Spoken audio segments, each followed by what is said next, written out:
The topics discussed in this episode of Power to Heal are intended for educational purposes only. Please consult a lawyer to discuss your individual estate planning needs.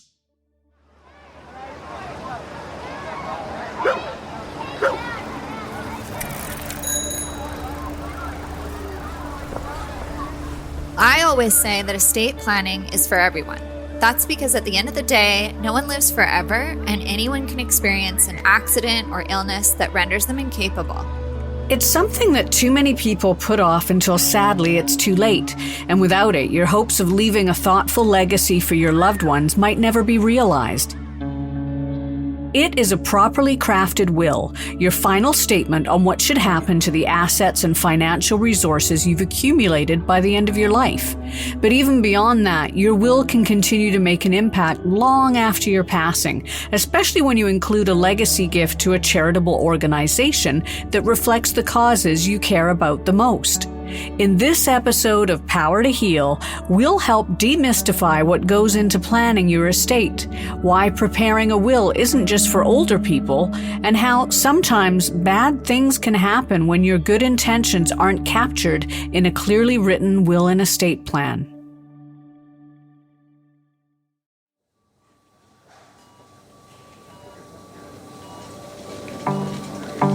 This is the Power to Heal.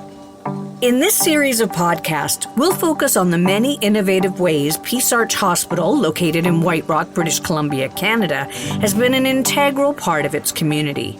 We'll take you behind the scenes of the hospital's dynamic fundraising arm and talk to those who are instrumental in creating new initiatives to help this important healthcare facility grow and evolve along with the town it serves.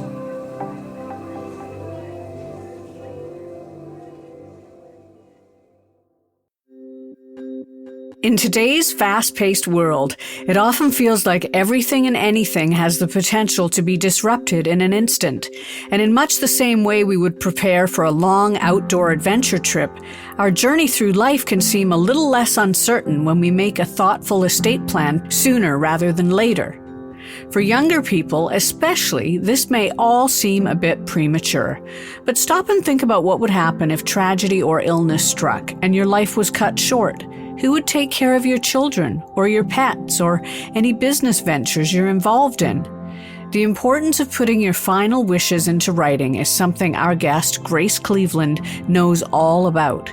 She's a lawyer who specializes in wills and estate planning, and as you'll hear, has a deep connection with Peace Arch Hospital that extends beyond her role as vice chair of its foundation. Joining Grace is Selena Lai, the Hospital Foundation's philanthropy officer for legacy giving.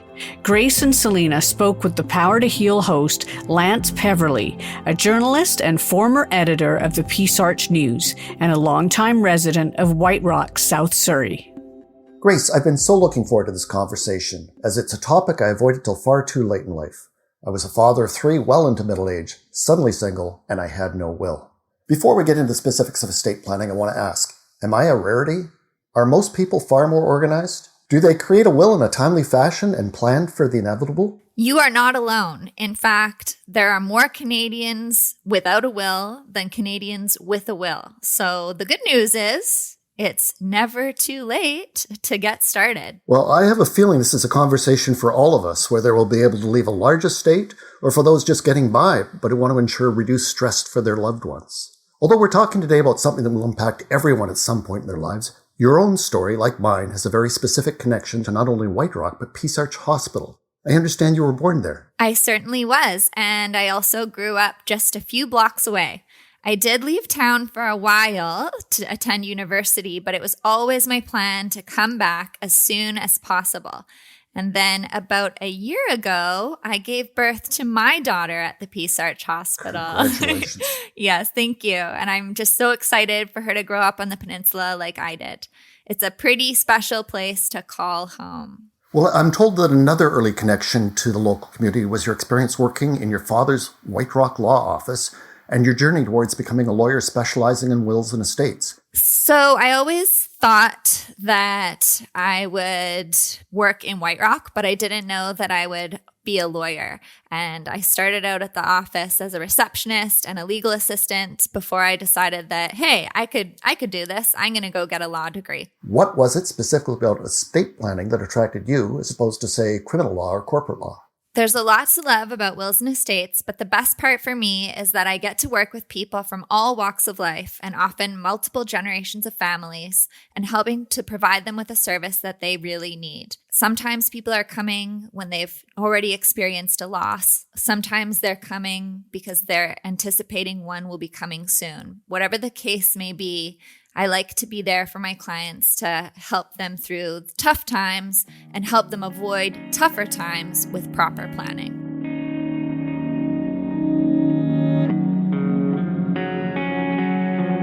When I was in my 20s, I wasn't too concerned about dying. In my 30s, I had my first child and I had my first brush with cancer, and I assumed that if I died, my children and spouse would simply get everything without really needing a will. In your work, I understand you stress the importance of having a will, even for young families. How do you go about convincing people in their 20s and 30s that estate planning is not just for older people? When people die without a will in place, there's legislation that provides exactly what happens. And the problem is it's often not what you think will happen and many times not what you would like to happen. So for young families, that's often a big surprise. You would expect that everything would go to the surviving spouse, but in fact, that's not the case.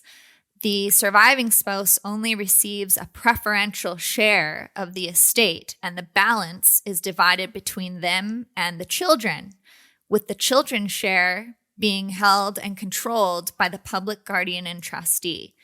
This can be pretty brutal when it means that the spouse is not left with enough to even keep the family home in place.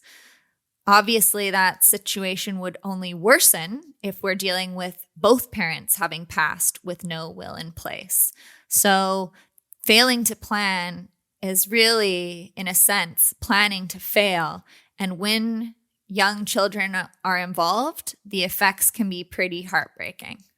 The legal processes that occur when you pass away or when you lose capacity don't change based on age or affluence. And with all of this in mind, I find that most of my clients, regardless of age, tend to agree that a basic estate plan is something that all of us should have in place. Now, when it comes to families with young children, this couldn't be more true. That's because a will not only allows you to choose guardians for your children, but also to create personalized trust provisions with respect to their inheritance, all of which keeps you in the driver's seat even when you are gone. I'll share a personal experience I went through about 8 years ago. My best friend died suddenly. He had no children, but he was a loving uncle with siblings and older parents, and he died without a will. I ended up being asked to be his administrator by his family, and I was legally appointed. I was very lucky. Nobody challenged me or gave me pressure of any kind. And when I consulted mutual friends, all seemed to be on the same page.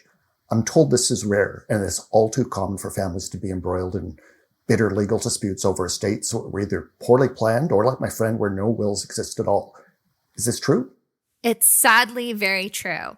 I've seen entire estates eaten up by the lawyer's fees over lengthy court battles, sometimes over one heirloom or one piece of property. I've also seen estranged family members that inherit everything rather than the deceased person's favorite niece or their lifelong friend or even their charity of choice. So it can be pretty tragic when someone has failed to plan and everything falls apart. So that's why sometimes we say either you spend the time now to get your affairs in order, or someone else is going to have to spend a lot more time and a lot more money in the future cleaning up the mess that you often inadvertently left behind. Now, a lawyer by definition has to take the side of their client in the dispute, but the judge or the mediator can be a bit more even-handed. But does our legal system accomplish justice in the end? Every time you go to court, I think people can agree that it's a dice roll. You don't know who you're going to end up in front of. You don't know how long it's going to take to get there. And judges, like people, are sometimes coming to a given file with their own biases. So realistically, going to court should be everyone's last option. It's hugely expensive and there is no guaranteed outcome. I think what you're telling me very clearly here is that whatever stage in life we're at, we've got to think about it. We've got to consider this and deal with it appropriately. I always say that estate planning is for everyone. That's because at the end of the day, no one lives forever and anyone can experience an accident or illness that renders them incapable. If tragedy strikes and you have your documents in place, your people can step in immediately and with ease to do what needs to be done. If not, the process becomes significantly more complicated and costly. Are you part of the 1/4 of Canadians who say they're too young to worry about preparing a will? Or the 51% of adults in this country who don't have a last will and testament in place? If those statistics from a 2017 Angus Reid Institute survey don't seem worrying enough, then consider this. Only 1/3 of respondents to the study claimed to have an up-to-date estate plan. And while these numbers starkly outline how many people haven't had a will written, the reasons why so many Canadians are reluctant to do so is more complex. In addition to those who say they're simply too young to concern themselves with estate planning, Canadians also cited a lack of assets, the expense of preparing a will, a reluctance to discuss personal details with a stranger, and an unwillingness to think about their own mortality as reasons for not having their final wishes formally written down.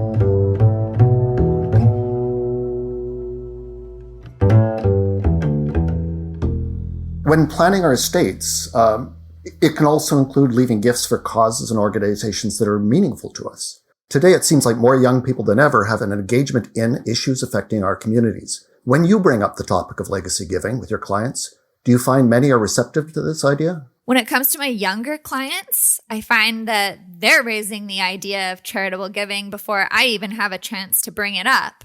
But I have to say that regardless of age, most of my clients do have a desire to make a difference. And more often than not, it seems like people choose to support something local that they or their loved ones can see and enjoy in real time. So I don't know if that speaks more to the generosity of our community or more to the trust that people have in our local charitable entities, but it's definitely a growing trend of giving back that's pretty inspiring to see.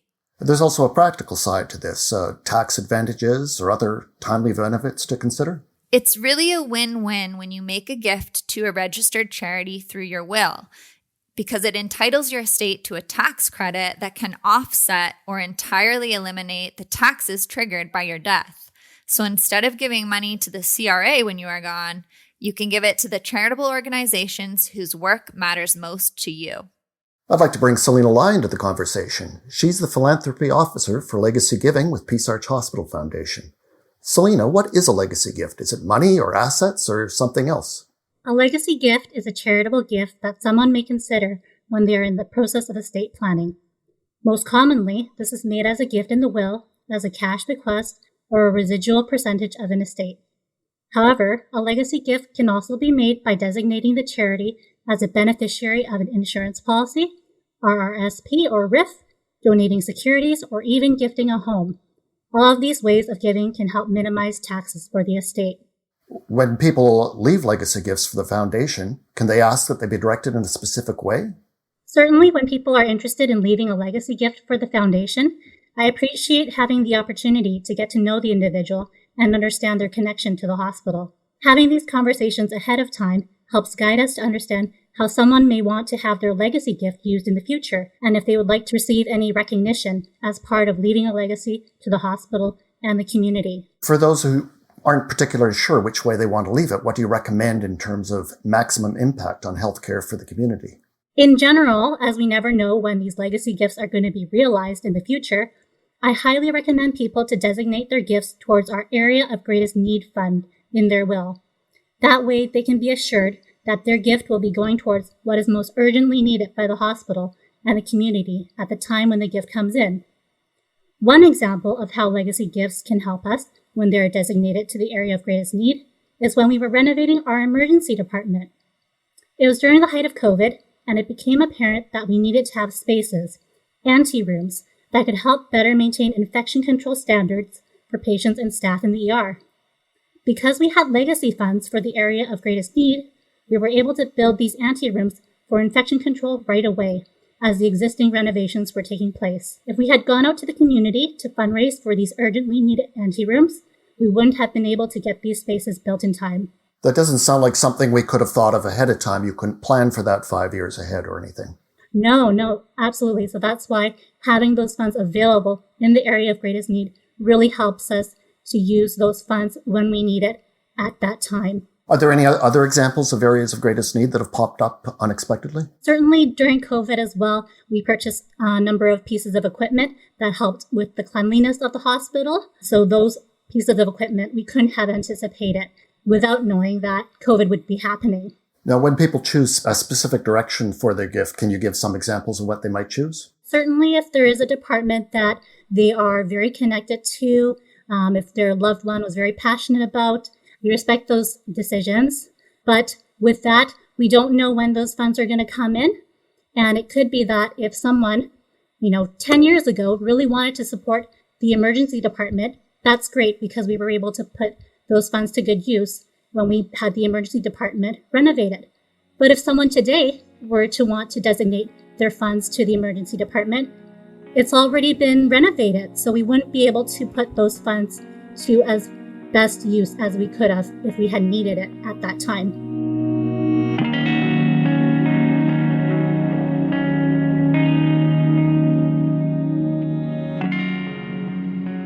Grace, we've talked a little about Peace Arch Hospital being close to your heart. You were born there, and you're now vice chair of the Hospital Foundation's board of directors.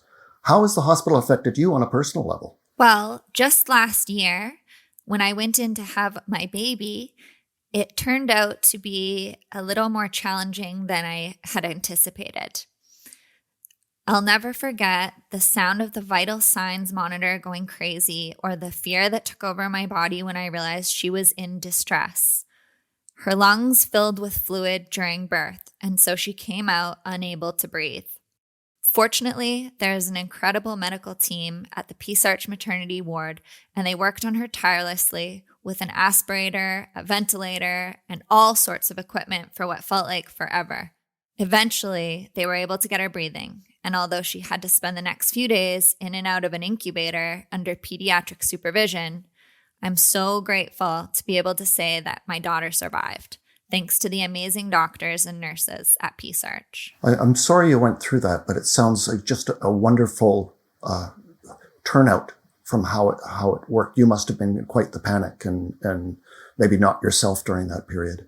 That's putting it lightly. It was definitely a terrifying ordeal. We're grateful to know that you and your daughter got through that frightening time and today are doing fine. Did this experience in any way solidify your appreciation of having a healthcare facility like Peace Arch Hospital in the community and for the generous donors who ensure quality healthcare is close at hand? The entire experience was a major reminder of how lucky we are to have our own community hospital and how important the work being done by the Peace Arch Hospital Foundation really is. Our donors' contributions ensure that our medical professionals have the facilities and equipment they need to do their job. They ensure that our hospital is and continues to be the best it can be. Without them, my daughter's story might have had a different ending. So as a patient, new mom, and vice chair, I'd like to extend my heartfelt gratitude to each and every one of our donors for their life-saving gifts. Selena, how important are legacy gifts to the Hospital Foundation? Do they form a significant part of your fundraising efforts? Yes, absolutely. This past fiscal year, the estate gifts we received made up 40% of the Foundation's fundraising revenue. While this number will fluctuate year over year, the collective power of legacy giving is evident. Many people are able to leave a legacy gift that is much greater than what they might be able to give during their lifetime. Even after leaving money in the will for family, a gift of 1 or 5% of the residual assets from an estate can be quite significant.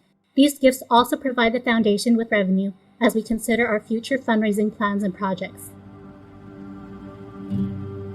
Legacy giving, also known as planned giving, is a donation made through your will toward a charitable cause that mattered to you during your lifetime. These gifts can include a predetermined amount of cash, specific assets such as land or publicly traded shares in a company, or a share of the residue of your estate. According to RBC Wealth Management, legacy giving allows you to enjoy the use of your assets during your lifetime, knowing that a cause or organization you care about will benefit after your passing. RBC also notes that some kinds of legacy gifts may offer immediate tax advantages while you're still alive, such as when you donate a life insurance policy to your chosen charity. But whatever option you choose, seeking out professional advice will help ensure your legacy will be a lasting one. Grace, I assume legacy gifts might come up when older people plan or revise their will. What are some of the key elements in a will that your younger clients are most surprised or even shocked to learn about? Well, a will does so much more than just set out who is to administer your estate and what their job is to involve. Often that includes charitable giving or providing instructions for the care of minor children, as we've discussed. But a will can also provide controlled funding for adults with a disability, people with addiction issues, or even our furry friends. It can provide for distribution of specific pieces of personal property or address gifts or loans made during a willmaker's lifetime to avoid confusion down the line. It can even carve out assets from the probate process, like shares in a privately held corporation, to result in major savings for a given estate. Wills are an important part of the conversation, but I also want to note that a will is not the only thing that I like to remind my clients about. A complete estate plan also requires planning for potential incapacity, and that's done in British Columbia with a power of attorney and a healthcare representation agreement. These documents say who will manage your property and affairs if you become incapable of doing so yourself, or who will manage your personal care and healthcare decision-making, again, if you're incapable of doing so. So really, these three basic documents cover you for life and death. Appointing an executor or power of attorney are essential components of estate planning. What exactly are their roles and who should we ask to fill them? That's a great question. And although the same person can act in both roles, there are important distinctions between the two. An executor is named in a will. Their job begins when the willmaker dies, and they're responsible for administering the estate. On the other hand, an attorney is named in the power of attorney. Their job will be during that person's lifetime to manage the person's property and finances if they become incapable. Choosing a proper or appropriate executor or attorney often boils down to the same thing. Who would you trust to do the job? But you also want to pick people that are capable of acting. For example, you wouldn't want to name someone who has a history of making poor financial decisions, or someone who might be biased in favor of one or another beneficiary. Similarly, it's a good rule to avoid naming someone who's quite elderly, as they may not be around when the time comes to act. Interestingly, it's also important to consider location, not only from a boots on the ground point of view, but also because there can be negative tax consequences for you or your estate if your chosen executor or attorney resides outside of Canada. There's also a chance that if you choose exactly right and you get all the correct qualifications, that the person may not be available to carry out their duties years later when they're needed. Are there any other options to consider, such as engaging a trust company to act as your estate executor? There are so many good reasons to work with a trust company. They offer expertise, which really is great for every estate, but especially for those where a minor or a person with a disability is involved. Trust companies also offer neutrality, which can go a long way if your beneficiaries include quarrelsome family members or maybe a sometimes strained blended family situation.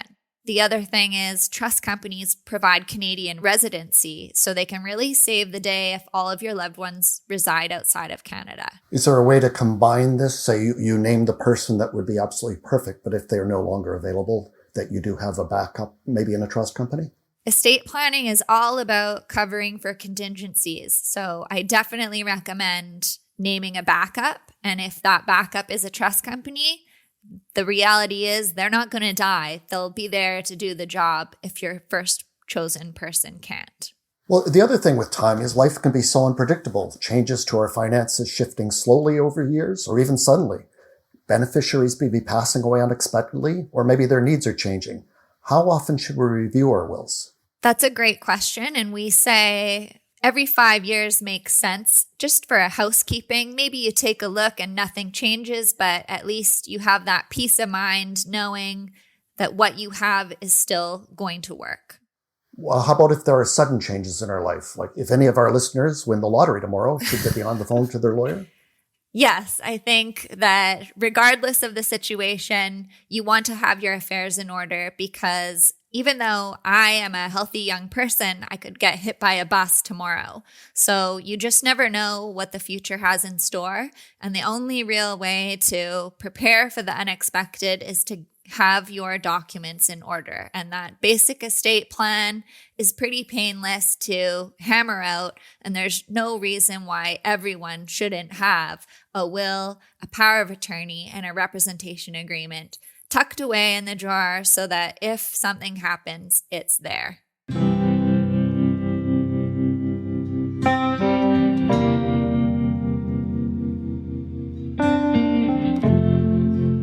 Getting back to legacy gifts, first and foremost, they're designed to benefit the organizations and causes that we care about once we pass on.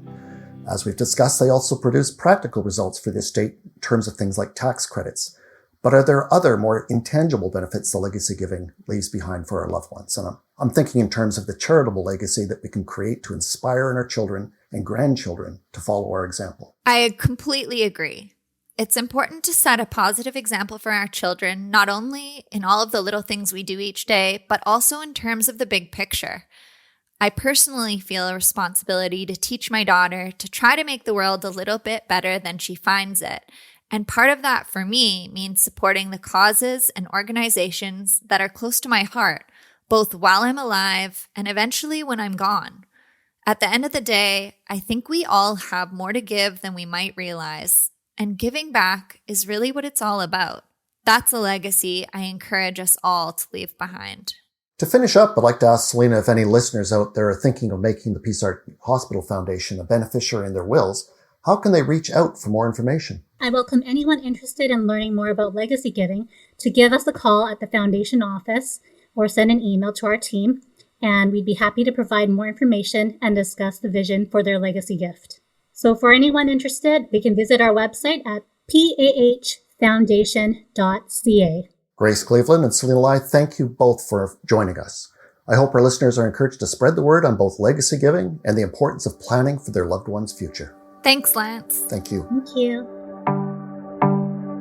The Power to Heal podcast, presented by Peace Arch Hospital Foundation in White Rock, British Columbia, takes you behind the scenes of an innovative hospital foundation and introduces you to the team who find new and sometimes surprising ways to engage with the local community and help fund the best healthcare possible in the region.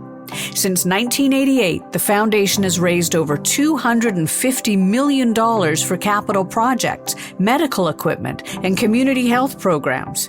Their passionate and caring team's number one priority is the prudent stewardship of your gifts and the resulting positive impact on patients and medical staff at Peace Arch Hospital and the entire White Rock, South Surrey community. Peace Arch Hospital Foundation, where innovation comes to life in so many ways.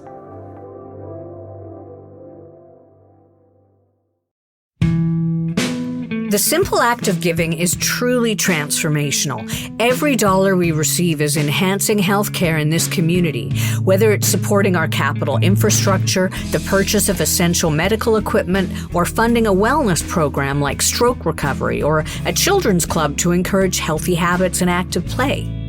Our wide range of giving options includes monthly donations, an increasingly popular and convenient choice that makes the greatest impact on your community hospital. You just sign up once and the rest is automatic, and that includes receiving a consolidated tax receipt at the end of the year. But no matter what giving option you choose, it all matters and it all makes a difference. Be sure to subscribe to Power to Heal wherever you get your favorite podcasts. Each episode brings you inspiring stories about the Peace Arch Hospital Foundation and its innovative approach to supporting better healthcare throughout the White Rock, South Surrey community. Thanks for listening. Another Everything Podcast production. Visit everythingpodcast.com, a division of Pattison Media. Subscribe wherever you get your podcast.